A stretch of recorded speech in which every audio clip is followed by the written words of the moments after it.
To celebrate International Women's Day, we are pleased and honored to welcome an exceptional guest, internationally acclaimed author Erica Jong.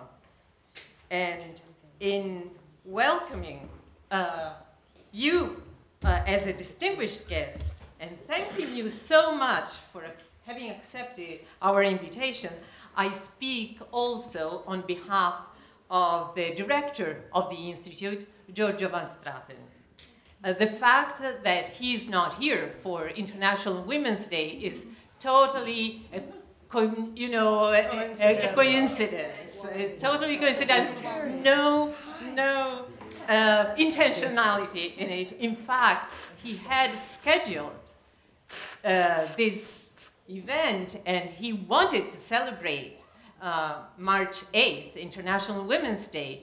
He had scheduled it well in advance before, in Italy, they fixed the election day. As you know, in Italy, election day is not fixed as here in the United States, but it's decided each time in a different date. So he had to go back to Italy, and that's why he's not here. But the symbolic dimension of dialogue and institutional attention to issues of gender and gender equality today in the workplace and in the public sphere is guaranteed today by the very welcome presence of Consul General of Italy in New York, Francesco Genuardi. And before providing a short introduction to Erica Jong's wide literary work, I would like to invite Consul General Genuardi to say a few welcoming remarks on this occasion. Please.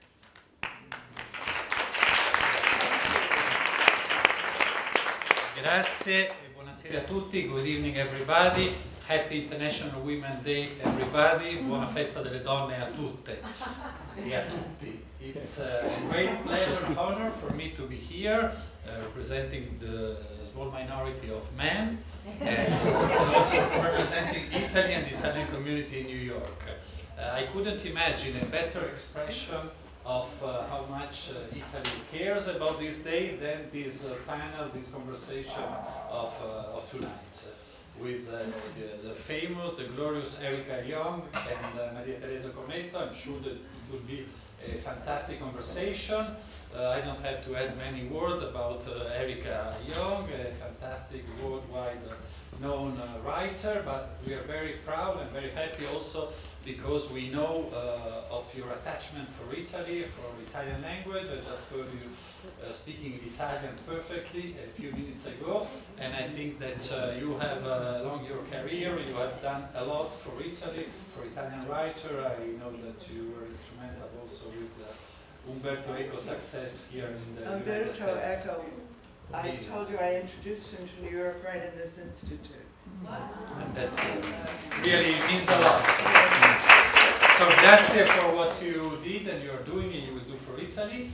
I wish you an excellent evening. And let me just highlight the fact that Italy is a country that is doing a lot for women. I just want to update you on the fact that in the public dimension, in the public service, we had general elections last Sunday, and in the votes abroad, we had the right to choose one senator and 2 members of the chamber of the House here in the United States, and they got elected 3 women, 1 senator from the center right and 2 deputies, 1 center right and 1 center left. So I think it's a very good thing. And I'm heading, I have the privilege now of heading the Consulate General of Italy, where I'm heading a team of 3 consuls, and the 3 of them are women. So I think we're very proud. Grazie, viva l'Italia, viva New York.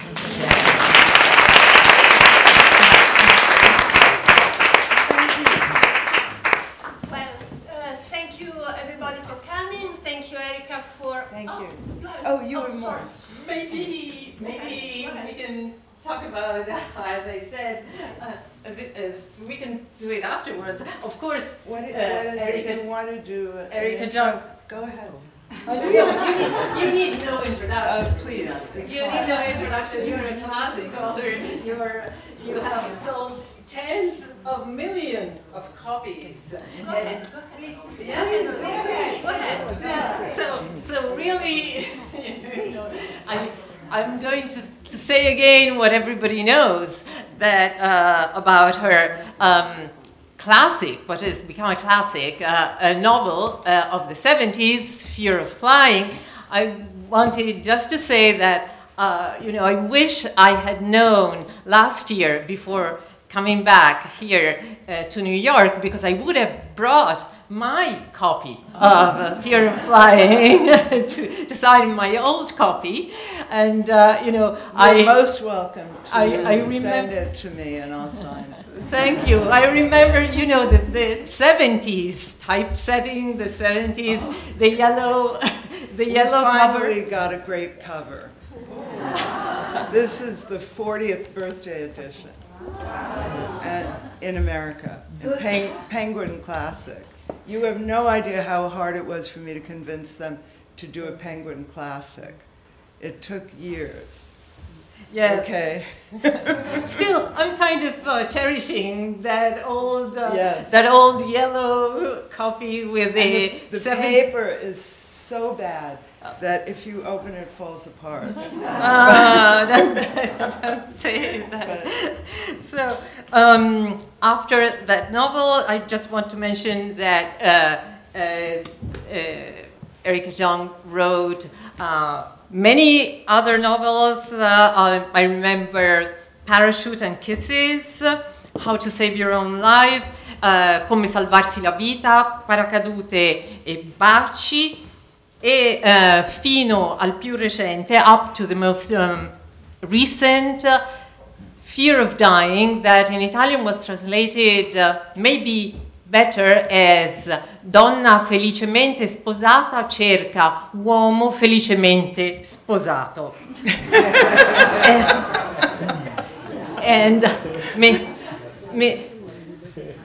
Ms. Jong has written also many works of non-fiction and collections of poetry. And she's working on two projects. One, in fact, a collection of poems. The world begins with yes. Il mondo inizia con un sì. Comincia. Comincia con un sì. Ah, sì. Italian. And a novel that's called the Erotic Book Club. Sì. The Erotic Book Club. Book Club. Il Club Erotico. Something. I don't know, because in Italian we seem to use the word club. Yeah. Like weekend. But languages, they change. And before leaving the floor to a woman writer who has taught us so well how words mean empowerment, on the occasion of Women's Day, I would like to reaffirm the importance that women's voices receive equal attention and have equal dignity and weight. And I would like to thank both Erica Jong and journalist Maria Teresa Cometto, who curates for the Institute a series on outstanding women in the US, for contributing to this goal. Please join me in thanking you.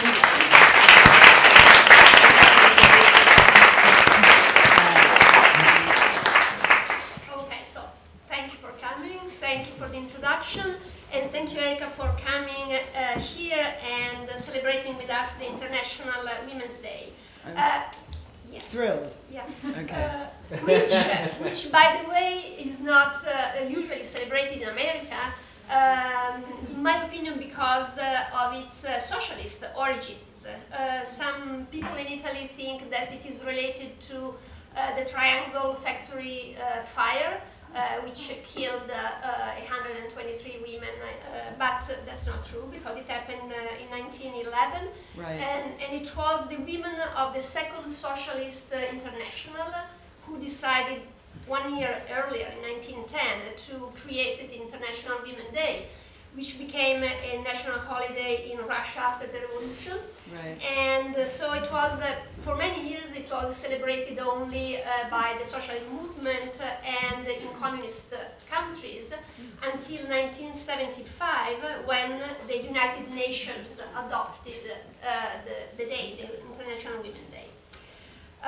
Anyway, we are here and we can celebrate a lot of achievements by the women in these in these 45 years since the publication of your book.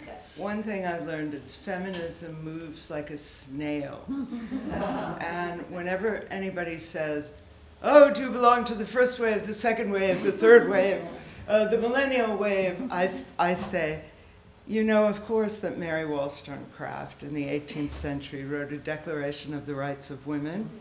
In England, she was a woman who lunched and dined with Thomas Paine and Benjamin Franklin when she was in Paris. She read many texts by the so-called Enlightenment philosophers in which they did not refer to women. And a declaration, they were supposedly so enlightened, but Mary Wollstonecraft wrote the Declaration of the Rights of Women in the 17th century, late 18th century, to say women should have as much education as men. Women require education. In the 18th century in Britain, despite the Enlightenment, everybody thought that women were only suitable for making babies and keeping house. And so she had to write this declaration to say, but women deserve the same education as men. They should be admitted to universities.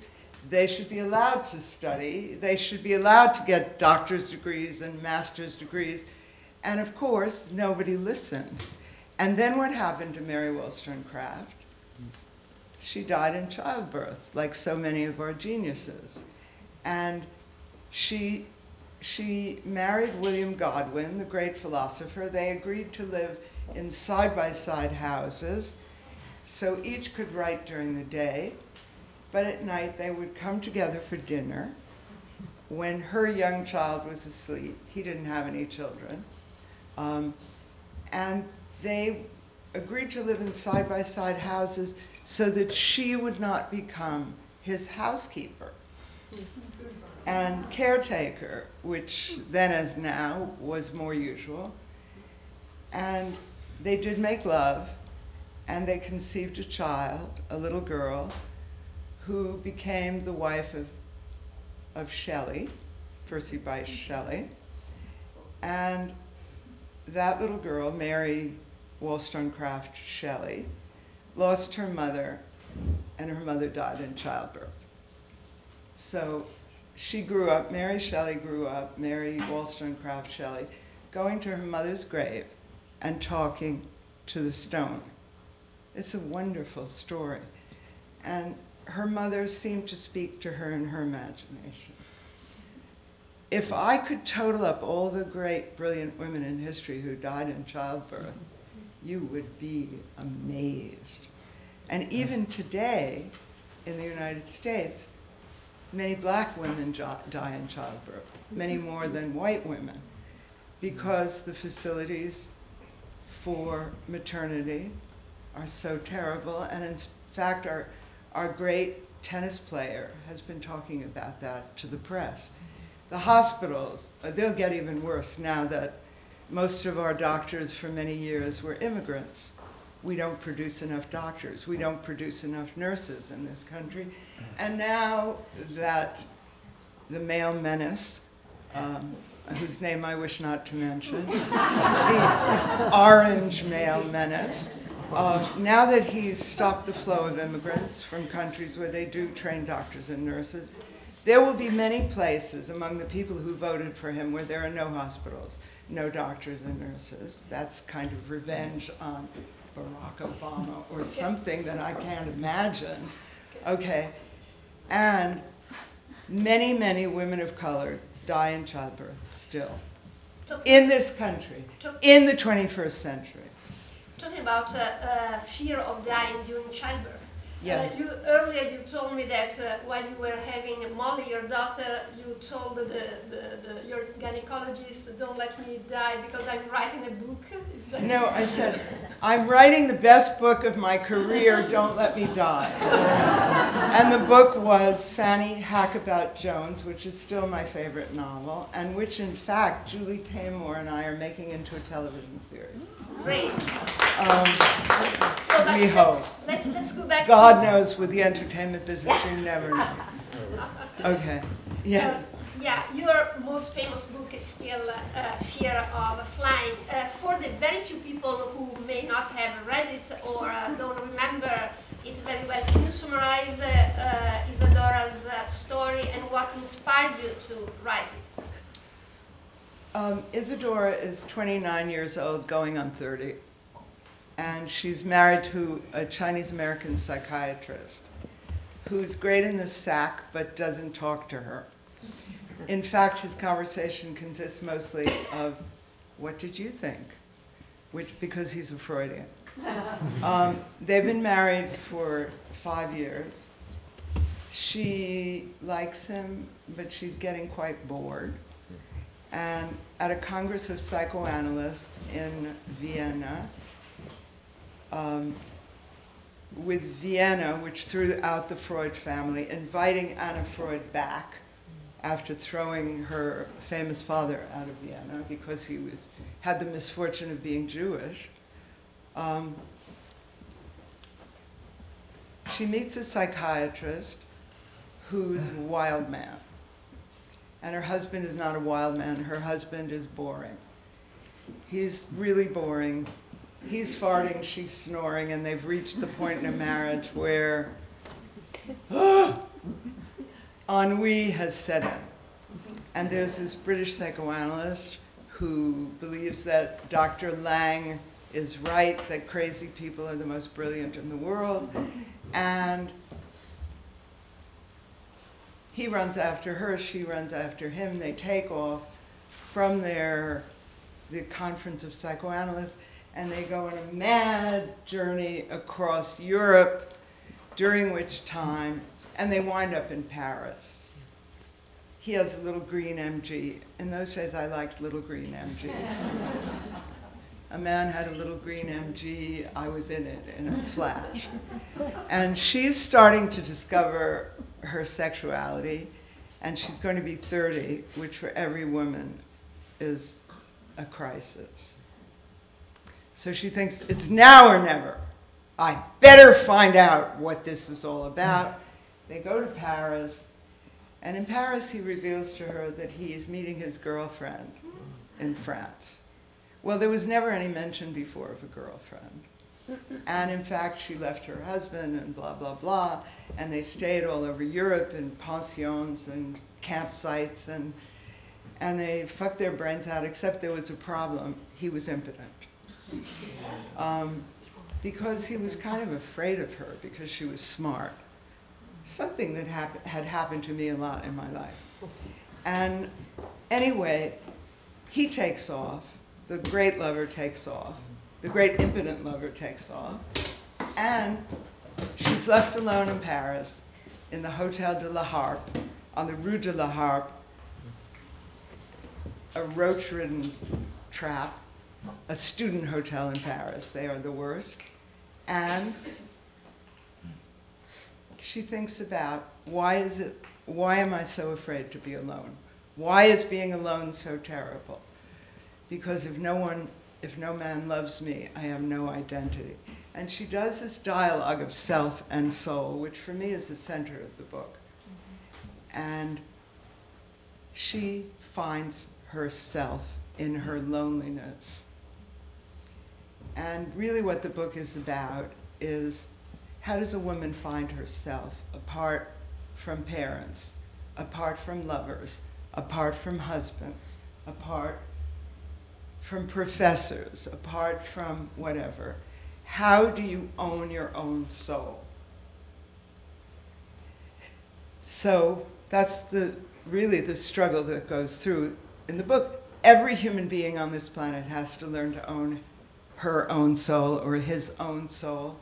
and sometimes being on the edge of your 30th birthday pushes you to that. Okay. But she thinks it through. She's alone. She gets on a train to London. She finds her husband again in a hotel in London. And we all know she's going to leave him as soon as she has written the book about finding herself. And that's really what the book is about. The only thing is, it was published in the United States, and it had a rave review in the New Yorker from John Updike, and all the regular reviewers, like New York Times and blah, blah, blah, thought of it as a sex book, because they only read the first page, which said zipless fuck. And it's really kind of funny. And the man who reviewed it in the New York Times was a man I had only met once.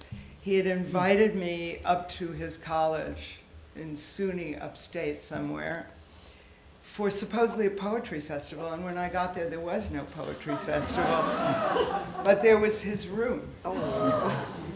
So I got on a bus and went home, and I never saw his name again until it was in the New York Times book review, and he was invited to review my book,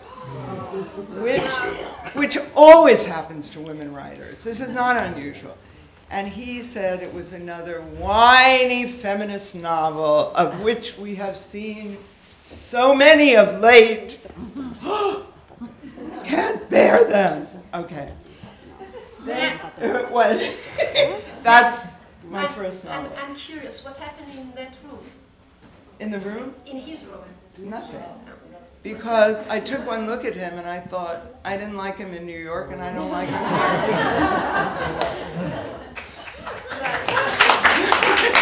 I mean, did I know that he would get to review my first novel? No. But how they find them, with a sixth sense. Then it comes out in England, and Paul Theroux calls Isadora Wing, my heroine, a mammoth pudenda, roomy as the Carlsbad Canyons. Somehow, you forget your good reviews, but you never remember being called a mammoth pudenda. Why could this be? I don't know why. We always remember, at 3 in the morning, struggling with the new book, you think, oh, I'm nothing but a mammoth pudenda. Paul Theroux said so. Then, somehow, strangely, the book, which never had printed enough copies because my first publisher thought it was a very literary first novel by a literary writer, so they only printed 30,000 copies, and they were gone in a flash. By word of mouth, the most wonderful advertisement for a book is when your best friend calls you up and says, you've got to read this! God damn it, you've got to read this! Okay, so that was happening, and they never printed enough copies. So when it came out, then there was no copy anywhere, in New York City, in Los Angeles, in Chicago, wherever. Word of mouth, because the early reviews were ridiculous, except for John Updike in the New Yorker, but there was a problem with that. Mr. Shawn, then editor of the New Yorker, was extremely puritanical, and he wouldn't let Mr. Updike quote from the book. Yeah, of course, the book is not only about sex, but it was a manifesto also of sexual revolution in those days. How the idea of sexual freedom changed since between then? 1973. Yeah. Now it's been published in Arabic. Really? They sell it there? It's Chinese. Not pirated. For years it was pirated in Taiwan. Now it's actually published, translated by a distinguished Chinese-American scholar. Unbelievable. And anyway, more Chinese read English than in the entire Commonwealth and the United States combined. But mostly they don't read novels. Mm-hmm. Yeah, Yes. sexual freedom today compared to the 70s? Well, in the 70s, we were all raised to be good girls. And, you know, we had to be good girls. And we didn't feel free about sexuality. And I was a Barnard girl. I'm still a Barnard girl. And Millicent McIntosh, the then president of Barnard, used to say, get your MA and your PhD, and then get your MRS. That gives you an idea of what it was like. I graduated from Barnard in '63. I know there's some classmates here today, thank God, goddess. But it was a different world. We felt like we had to get married. And because if we didn't leave college and graduate school with a husband, we were failures. So we got married. My first husband, who was a brilliant medieval historian and a law student, became schizophrenic after 1 year of marriage and believed he was Jesus Christ and could walk on the water in Central Park Lake. And I had to put him in a hospital and so whatever. My second husband, because, you know, you always want something magical when a marriage breaks up. He was a Chinese-American psychiatrist, very, very handsome and athletic. Because I had to marry, if you're married to a schizophrenic, the next husband has to be a psychiatrist. It happens. Me. What? Yeah. And it didn't. My daughter does a riff on my life. She said, enter stage right, first husband goes crazy. Enter stage left, Freudian psychiatrist. She does it better than I do. It's very funny. And then I married, who was number 3? Her father, Jonathan Fast. And we were madly in love until we had Molly, and I nursed Molly and wrote a novel at the same time. And the novel became a big deal, and then we had an open marriage, because in the 70s we believed in open marriage, and of course they never work. And I slept with somebody and he told him about it. He slept with someone and told me about it, and don't have an open marriage is all I can say. Doesn't work. Jealousy, you cannot extinguish jealousy. It is there. And if you want to sleep around, don't tell anybody. I learned this. My niece at one point said to me, oh, we have this other woman who lives with us. Will it work? And she was married to my nephew. And they had one of these relationships where they were always saying, amore, amore mio, I love you. Oh, darling, will you get some cheese? Oh, darling, will you get some wine? Blah, blah, blah. So they invite this other woman into their relationship, and the marriage comes apart. He has a baby with the other woman, and it's history. And I told them, I have never seen an open marriage that worked, but who listens to their auntie? Now you are. Yeah. Okay. Now you are happily married with your fourth husband, right? For 29 years. 29 years. Yeah. You don't think anymore that I quote from one of your books. Bigamy is having one husband too many. Monogamy is the same. Yeah, I feel that way sometimes. I feel that way, and I want to kill him sometimes. And I got him to work out with a great coach. He's here tonight. And he fought me on it. And I saved his life when he had an aneurysm of the aorta. And 20 years later, he's still alive. And there are moments when I just want to murder him. And there are moments when I say to him, how can you come in the room when you know I'm writing? Oh, I'm lonely. I want to have dinner with you. Is there any man on the planet who knows that when a woman is writing, they're not supposed to go in and say, I'm lonely. Are you coming to dinner? There isn't one, I believe. But I adore men. And I adore that they're not like us. and that they think differently. Yeah. I think that the goddess figured out something good here. Yes. Am I allowed to say that? Absolutely, absolutely. In the previous conversation we had for an article, you said, talking about men, that you were a little concerned about how far is the movement Me Too going. Can you elaborate on that? What do you think about the Me Too movement? Yeah. I'll give you an example. I have a friend who is Ruth Bader Ginsburg. We taught together at the Salzburg seminar. She is a lovely person, and she happens to be a Supreme Court justice.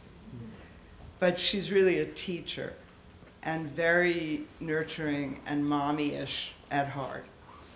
And she went to the Sundance Film Festival this year, and she was interviewed about the Me Too movement, and she said, when I was at Columbia Law School, they always chased us around the seminar table if we were pretty. And I quoted that to somebody in the millennial generation, and she said, what? You didn't stand your ground, punch them on? I said, we didn't think we could do anything about it. At Columbia, there was Moses Haddis, the great classicist, and all the girls in the graduate school knew that he would chase you around the seminar table and might feel up your boobs and might pinch your behind, but we didn't think we could do anything, so we just ran around the seminar table. Good exercise. Good exercise. Exercise. I mean, running around. Good exercise, yeah, really. But Ruth said that at Sundance, and I quoted it because I thought it was quite charming to a young journalist of the millennial generation, and she was horrified. And I said, can you imagine a world in which women couldn't get their own credit cards, women couldn't get an abortion, women couldn't get condoms in a store, you couldn't walk in, they were behind the counter, women couldn't get a diaphragm, women couldn't get, can you imagine such a world? Well, I grew up in such a world. My daughter did not. When my daughter reached puberty, I took her to a specialist on Park Avenue, and this specialist talked to adolescent girls, and I waited in the waiting room. And this specialist said, you don't want to get STDs, you don't want to get pregnant, and here's what you do. And Molly came out of the office, and she didn't tell me a thing, but I felt I had done what I was supposed to do. Yeah, so coming back to the Me Too movement today. I think it's the year of the woman. If I had a nickel for every year I've lived through, which was called the year of the woman, I would be very rich. And it always goes back to the fucking boys club. So, what is the Me Too movement? Let's make it so we don't go back to the boys club. Then I can say Me Too. Really. Yes, it's very easy when you're young and marching. And in fact, my new novel starts at the Women's March, the erotic book club, among women who get together in order to oppose the male menace. Okay. And the women are very excited about demonstrating. But let's see if we can keep steady progress this time. In other words, it's very easy to trash your brother, your father, your grandfather, your uncle. Yes. Protest, yes. But can we really move forward so that women don't die in childbirth, whether they're white or black or a combination of colors? Can we really move forward so that our Congress is at least 52% female, because that is what we are in the population? Can we move forward so that when we have a candidate like Hillary Clinton, she isn't slandered by Putin and Trump and everybody in the world, so that even women are afraid to say a nice word about her. And people would say to me, the Clintons are so corrupt. Who is that? Is Hillary the Clintons? Or is Hillary a person in her own right? I think we do need a Me Too movement, and we have to get rid of people like Harvey Weinstein, who they are trying right now to arrest. Let's see if that succeeds. The police department in New York is trying to arrest him. Possibly Cy Vance will not allow it. Can we move forward beyond a protest? Can we really move forward after Mary Wollstonecraft and who was it, Hildegard von Bingen, who was, I mean, there were so many exceptional women in history, so many, going back to the Middle Ages, going back to nuns and herbalists and healers and witches. Can we really move beyond it? Beyond the one protestation, to really put women so that we, you know, Mao used to say women hold up half the sky. I would say women hold up the sky. What do you think can be done to move forward about the relationship between men and women? You told me once that we need a new language to, for example, there's a lot of discussion about what is consent to having sex, which signals, which new language do we need to figure out? It's also body language. If a big fat guy like Harvey Weinstein comes at you naked out of a hotel room holding a bottle of baby oil and his cock in the other hand, is that the language we want to speak? So it's partly body language and it's partly verbal language.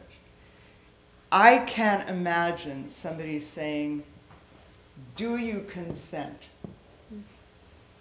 I have a 14-year-old grandson, Max, and I say to him, so how are things going with girls? Grandma, I am so afraid of girls that even if you ask me that question, I get embarrassed.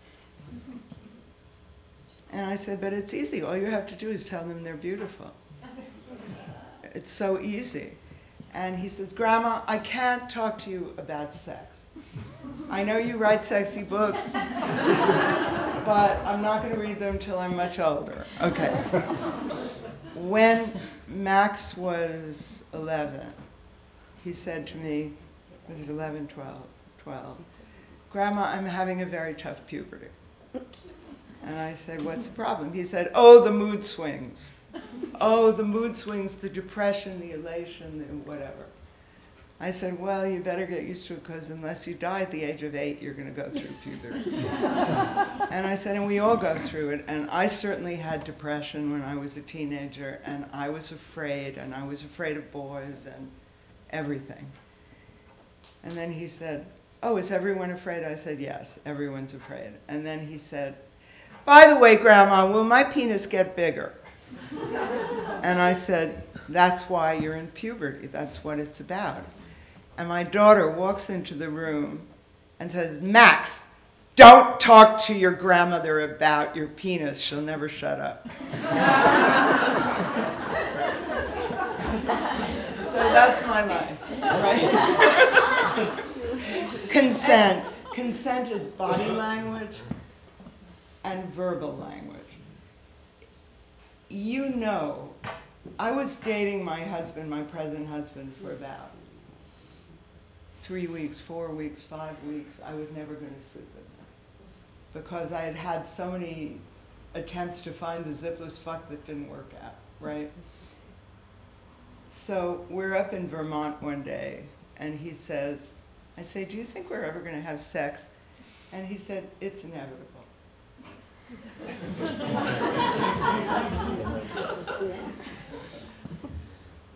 And I thought, nobody ever said that to me. And I told him that the other night, and he said, what a clever remark. I had totally forgotten about it. Wow. I think that girls have to get used to waiting till they know someone's character. This is an old thing that my mother used to talk about. Make them run after you. You know, it wasn't stupid, really. Mothers sometimes are right. But I can tell you, we do need a new language. And it should be a body language and a verbal language. And a woman should be able to say to a man, I'm not ready for that. Maybe I will be, but I'm just not ready. And the man should be able to respect it. Don't you think? Absolutely. And he might say, well, maybe someday you'll be ready. I hope so. And then there are ways of touching each other that don't imply fucking. And there are times people can touch you on the hand that is more arousing than jumping you into bed. Yeah. Sensuality. Yeah. Actually, now that you mentioned that, I read in your book Seducing the Demon, Writing for My Life, this thing.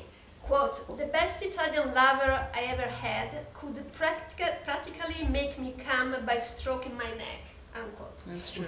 Yeah, so, They're very good, the Italians. yeah, so is it But never marry one. They're impossible. They're just how do impossible. you know? I have so many friends who have married Italians, and Luigi Barzini said many years ago, they act like they're free as birds. They never, my God, they'd never think of mama at home. Or maybe they think of mama, but not la moglie. That may be it. And their mothers spoil them terribly, worse than Jewish mothers. And Italian Jewish mothers, mamma mia. A nightmare. What? A nightmare. A nightmare, yeah. So, going back to language, today millennials, young people communicate a lot through texts and stuff like that, and they use a lot of apps for dating. And indeed, in your book, Fear of Dying, the protagonist, who is a 60-year-old woman named Vanessa, Right. she places an ad on Zipless.com, Right? which is an Made internet, up. yeah, Right. which is an internet website for adulterers. And the ad says, quote, happily married woman with extra erotic energy seeks a happily married man to share same, unquote. Right. Have you ever tried an internet website like that, or an app, maybe for your research? No. I mean, I looked at them, a lot of them, because I was horrified by them. And I thought, how could you find a lover online? I knew many people who had done it. And they were always complaining that it was awful. Meet me on the corner of 23rd Street and 7th Avenue. I couldn't, I've read a lot, and I have lots of friends who've done it. And I, in fact, had a friend, a Danish friend, who came to New York and just picked up men everywhere. And I said, aren't you afraid of sexually transmitted diseases? And she said, no, I don't think about that. And she would go up to Harlem because she liked black men. And I've had many friends talk to me about this. And I don't think it's a good idea. I can't imagine meeting someone online. But I satirize it in Fear of Dying. Mm-hmm. There's the man who wants her to pee on the floor like a dog. There's the man who wants her, a rubber suit. I did have that experience with the rubber suit. There was a very famous writer. I was divorced. He was a very famous writer. And he was alone. He was divorced too. And he's now gone from this world, but his books are not. And he invites me to his apartment on Park Avenue for drinks, and we have some wine, and we have some cheese, and he goes into the back and comes out with a hanger, and on it is a rubber suit. Black. Black. With a zipper here, and zippers here, and a zipper here, and whatever. And he looks at me, sort of like this. And I said, you know, it's been awfully lovely being with you, but I really have to meet my parents for dinner. I think we're going to the Carlisle. I'm not quite sure. I have to get in touch with them, and I'm so sorry. I hope we do this again. I mean, I'm not into rubber. I wasn't, you know, I'm not a dominatrix. However, on one occasion, I did go to visit a dominatrix through a two-way mirror because I wanted to write one of my novels about an orgy. And believe it or not, I have never been to an orgy. So this friend of mine who liked dominatrixes, a male friend, got me in to see the dominatrix, and I was standing behind a two-way, you know, one-way, whatever. So I'm watching. And what really amazed me is that the man on the table who's being whipped never gets to touch the woman. Not once. She takes off her panties and dangles them in front of his nose. He comes. She berates him and says he's a terrible person and she's going to whip him. There is almost no physical contact. It's all fantasy. Mm-hmm. That I found interesting. Yeah. Because maybe all of sex is fantasy. Mm-hmm. You know, or a big part of it is fantasy. And people say, where's the biggest sexual organ in the body? And I always say, here. The brain. Yep. So it has to be some connection between the two people, or it's not so interesting to me. Not happening, yeah. Apart from lovers, what do you like about Italy, about our culture, about our country? Italy is the last place on the planet where there is permission to be a human being. Stumbling, bumbling, mistake-making human being. And it is a country where the most marvelous art and literature has been produced. The most marvelous ceilings, frescoes, paintings. But there is a quality in Italy which is, it's okay to be human. We don't have that in Puritan America. And it's very much missed. I remember once when I was a student in Florence, I got on a train from Florence to maybe Venice, who knows, and I had the wrong ticket. I had a second-class ticket, and I got in the first-class car. And when the conductor came along, I was perhaps 19 at that point, and looked a lot better than I do now. And he said, he looked at the ticket and he said, "Non è valido." And then he looked at me and he said, in broken English, "Signorina, you have given Italy the gift of your beauty. Let Italy make this small gift to you." Wow!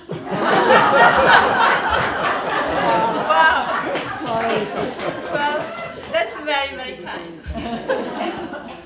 I mean, where in the United States could you find a man who would say that? Not on a train, not the conductor of the train. So, that's Italy. Fantastic. Mademoiselle or Signorina, you have given Italy the gift of your beauty. How could you not, if you had something in common with this man, if you were both interested in the Albigensian Crusade? My first husband was an expert on the Albigensian Crusade. How could you not go to bed with him? Was he young? The conductor? I have no recollection. You remember? I think he was an old guy, a fat old guy. And I wasn't interested in sleeping with him because I'm a snob. Anyway, so you studied Italian literature, Yeah. right? Who are the Italian writers that you love most? Leopardi, Dante. I've read all the Italian writers of the 20th century, many women, and it amazes me to know that every single one of them is Jewish. Find me an Italian woman writer of the 20th and 21st century who's not Jewish. Can anyone name one? Oriana Fallaci. Who? Elena Ferrante. We don't Yeah, know but we don't know who she is. Oriana Fallaci. Ferrante.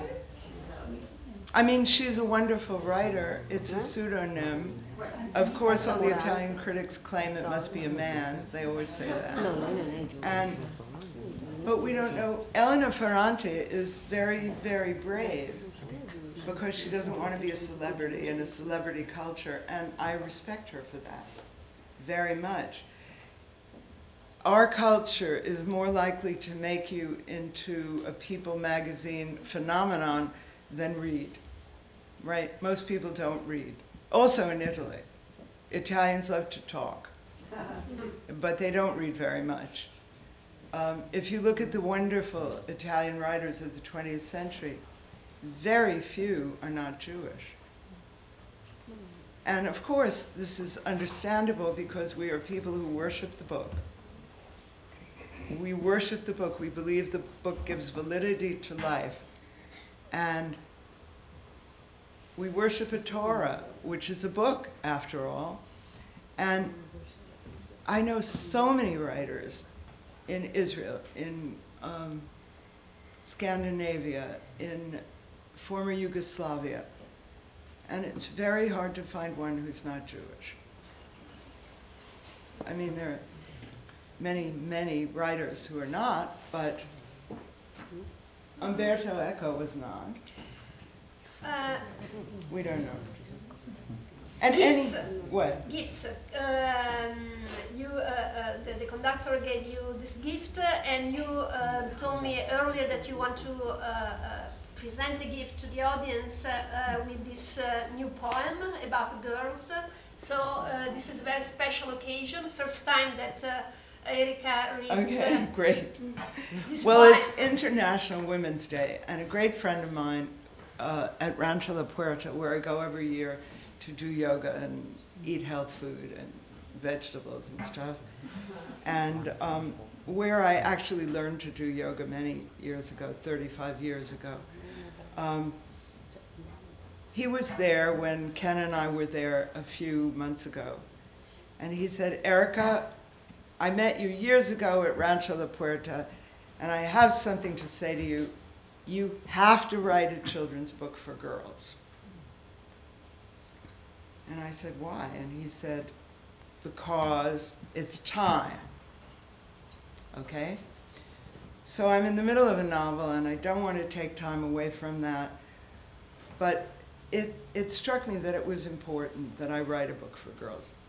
And he introduced me to his illustrator. He's written a book, a children's book.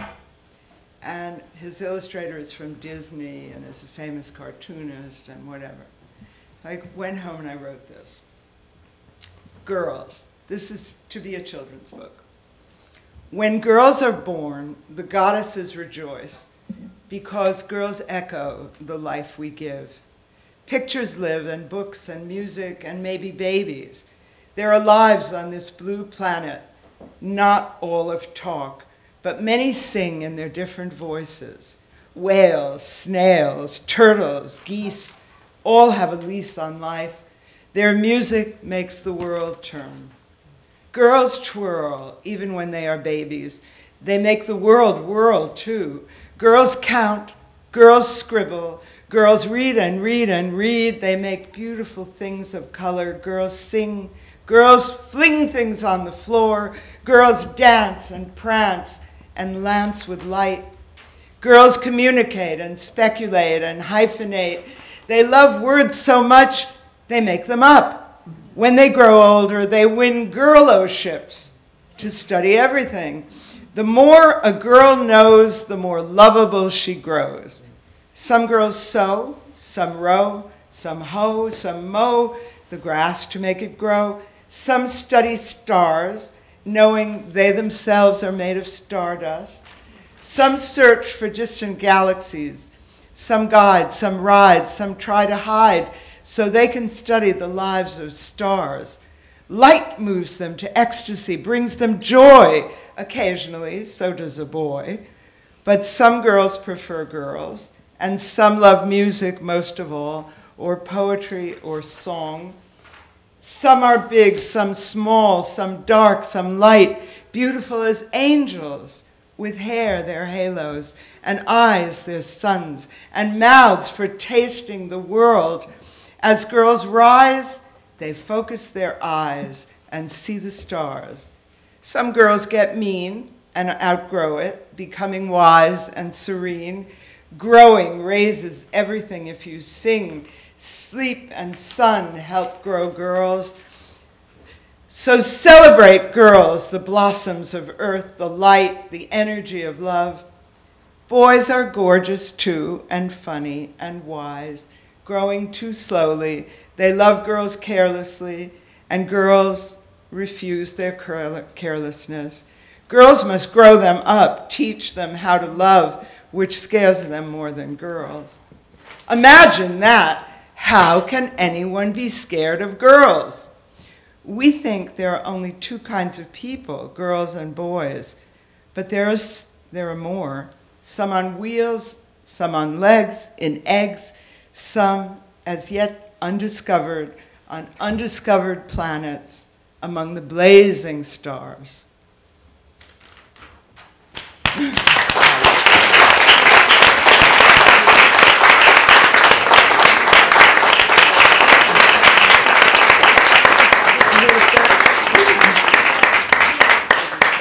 Thank you, Erica. Now, before letting you ask a question, Erica, I want to remind you that there are books by Erica in the other room that you can buy and have Erica sign them. Right, in purple ink, like Virginia.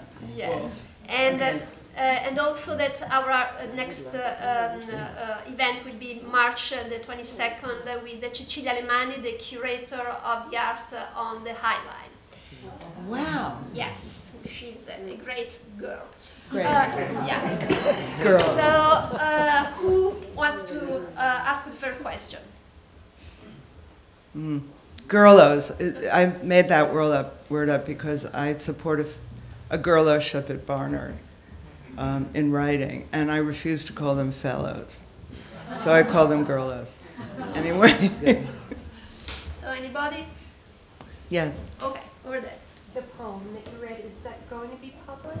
Will we be able to I just finished it. for ourselves? What? What do you intend to do with it?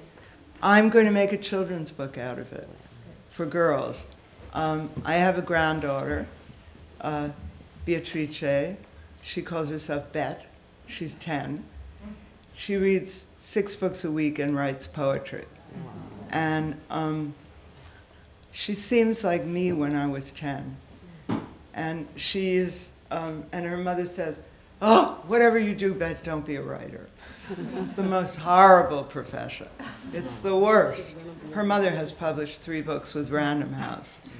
And she's writing another one now, but she thinks it's the worst profession.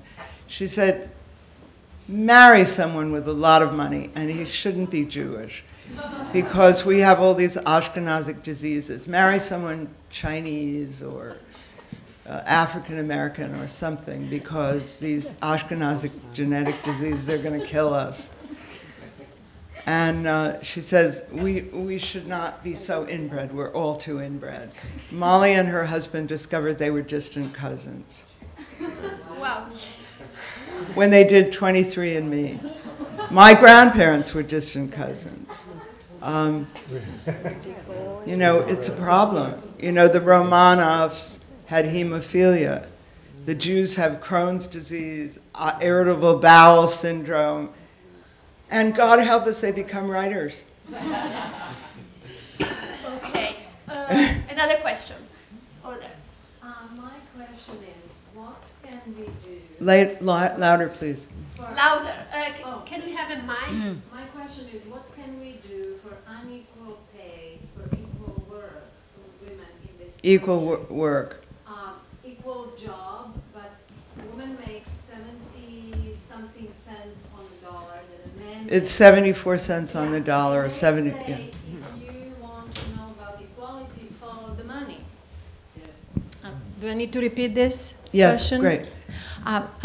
What do we do about inequality in this country, about the pay that women have on a dollar that a man makes, a woman Right. makes 70-something cents for equal job. And in the meantime, the consumer products that women are supposed to buy, shampoos, razor blades, are Right. more expensive than the same products that Right. men use. Yeah, So thank you. they say follow the money. That tells us all about equality and inequality. In the meantime, in other countries, and I know for the fact, like former Yugoslavia that you mentioned, for example, and in other countries, historically, women have been paid the same amount as men for the same job, and salaries are not secret. Thank you. Right. Thank you for the question. I think that's Erica. great. I actually, a couple of years ago when I was in Denmark, also on International Women's Day, there was, where I spoke in the library in Copenhagen, there was a group that called themselves the Madeleine Albright women, because Madeleine Albright had come to Copenhagen. You know about this. And she had talked about being the first female Secretary of State and how hard it was, and how she had been at the UN for many years, how hard it was in a country that was claiming they were a great democracy and equal. And these women in Copenhagen created a circle called the Albright Group. Now, there is a problem besides the inequality of pay, which maybe if women learn to code, we can right the balance. Women have to go into the same jobs as men, coding, computers.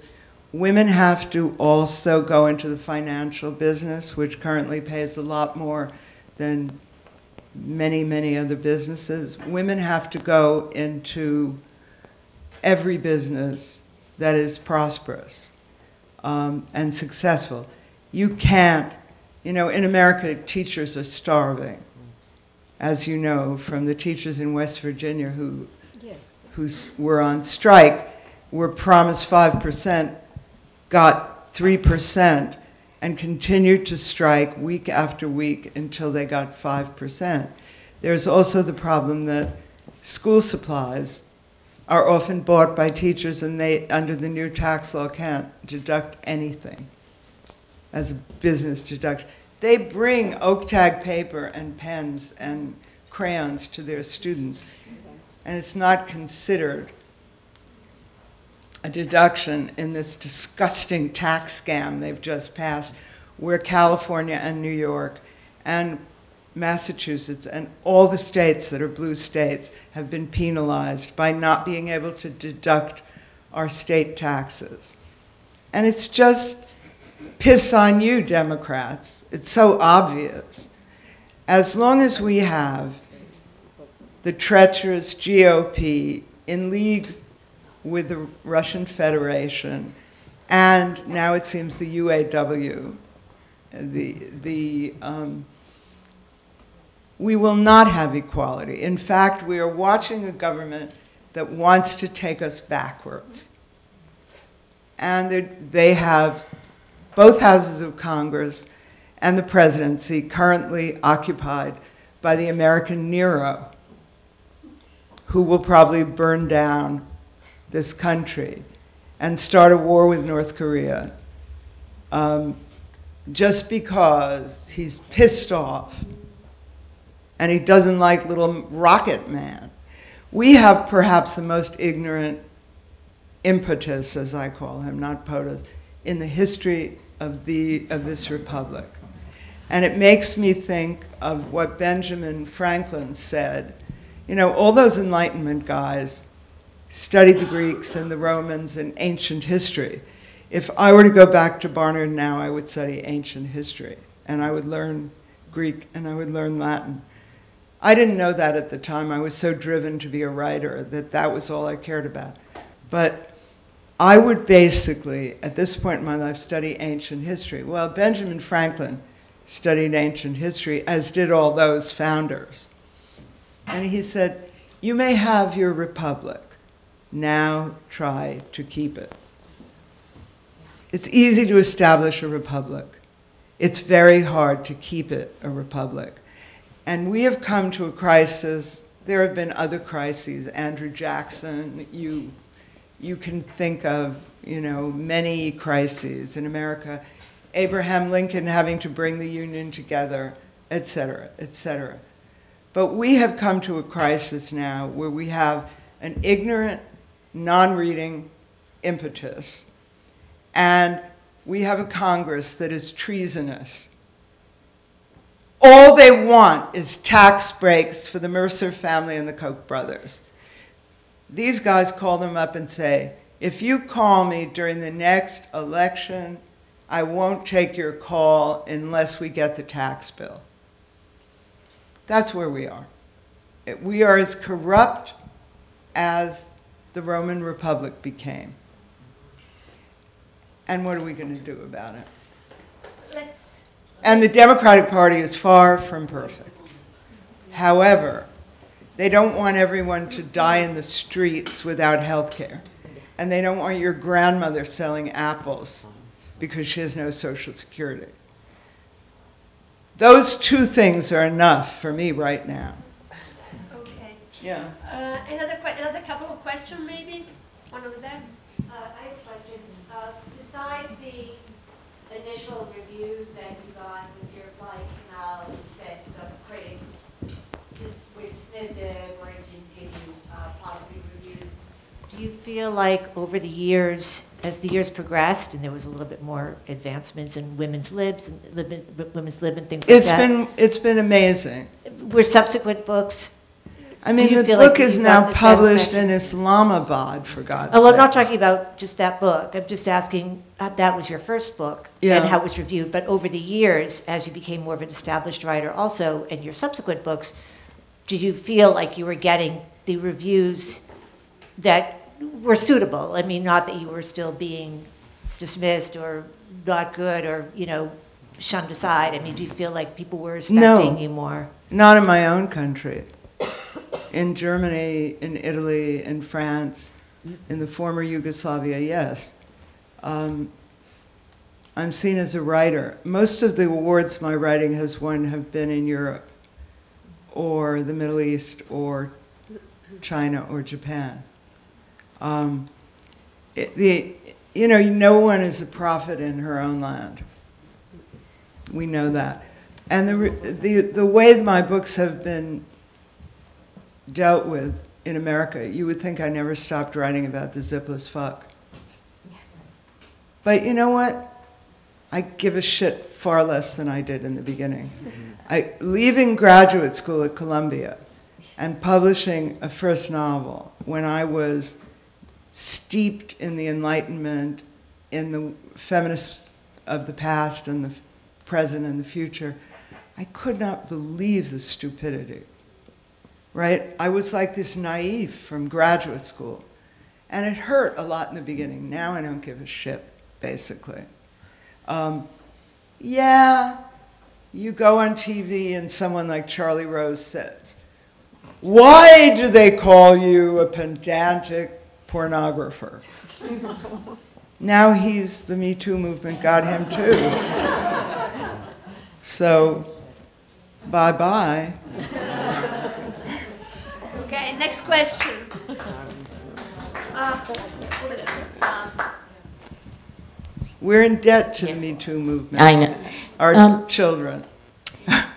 What do you think about moving the discussion to like a cultural language, how the Me Too movement has been focused on men with power, abusing power, which to me is an old subject, but how do we change the cultural language that allows that? Because that It's a much bigger problem, I think. That it means we have to be totally involved in the intellectual world, and we have to be reviewed as much as men, celebrated as much as men, and we have to change the language.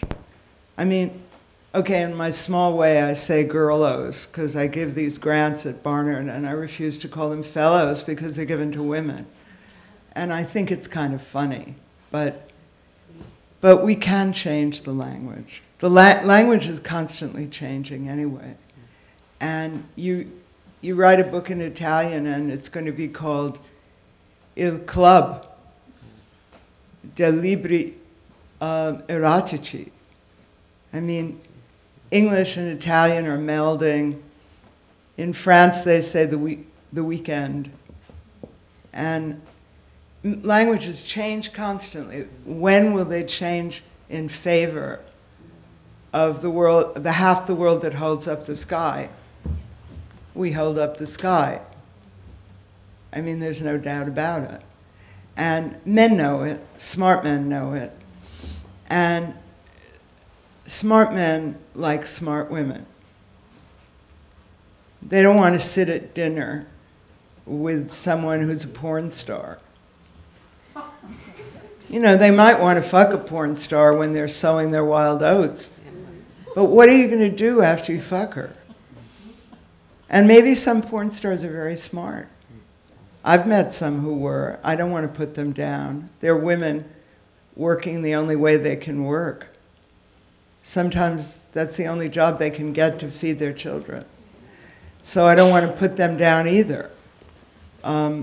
I have great empathy for all women, even though I used to be a snob when I was younger. I'm not anymore. Thanks. Any more questions? Yes. You're discussing change. Yes. And I was quite shocked, but maybe I didn't understand, that you seem to think internet dating. I didn't what? That you seem to think you were very negative about, from my perspective, what I understand. About what? Internet dating. Now, I'm your age, I'm a contemporary. I tend to agree with you, but I'm not Erica Jong, and I'm not trying to be a modern woman. I have my old-fashioned values. But I think if one is going to be realistic, I think that just to say internet dating is to be so negative about it, I find that kind of contradictory to the way a lot of Well, other that's things kind of discussed. interesting, I think, because I have a friend who is divorced and who lives up in Vermont, and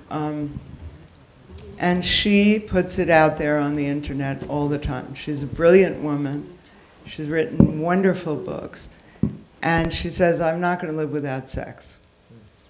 And I don't currently have a partner. And she will go through these pictures and phone calls for hours until she finds someone she has a connection with.